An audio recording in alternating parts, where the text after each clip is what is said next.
اگر کوئی انسان آپ کو سمجھ ہی نہیں سکتا تو آپ اس کے ساتھ نہیں، اس کی قید میں ہیں۔ بغض رکھنا آپ کو مضبوط نہیں بناتا، یہ آپ کو تلخ کرتا ہے۔ معافی آپ کو کمزور نہیں بناتی، یہ آپ کو آزاد کرتی ہے۔ برداشت اور خاموشی ہر ناپسندیدہ عمل کا ایک شریفانہ جواب ہے۔ کم ترین عمل وہ ہے جو زبان پر رہے، اور بلند ترین عمل وہ ہے جو کردار سے ظاہر ہو۔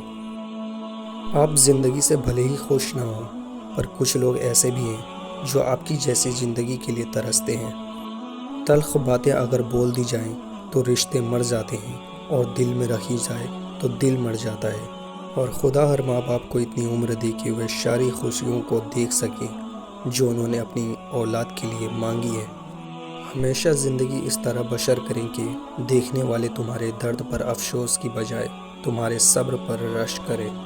اخلاق بھی رزق کی طرح ہے، اس میں بھی کچھ لوگ امیر، کچھ غریب اور کچھ انتہا کے مفلس ہوتے ہیں۔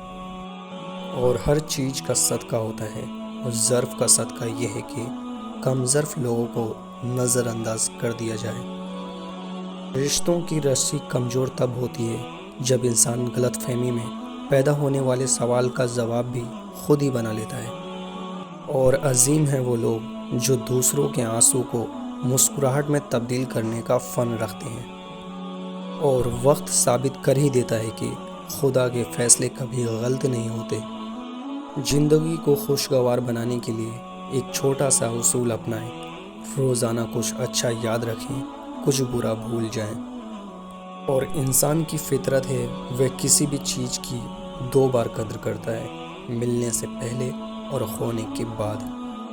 ہمارے اندر خود کو بدلنے کی چاہ سے زیادہ دوسروں کو اپنے مطابق بدلنے کی چاہ ہوتی ہے۔ حضرت علی نے فرمایا، کبھی بھی لوگوں کی باتوں سے پریشان نہ ہونا، کیونکہ آپ نے اپنا حساب رب کو دینا ہے، ان لوگوں کو نہیں۔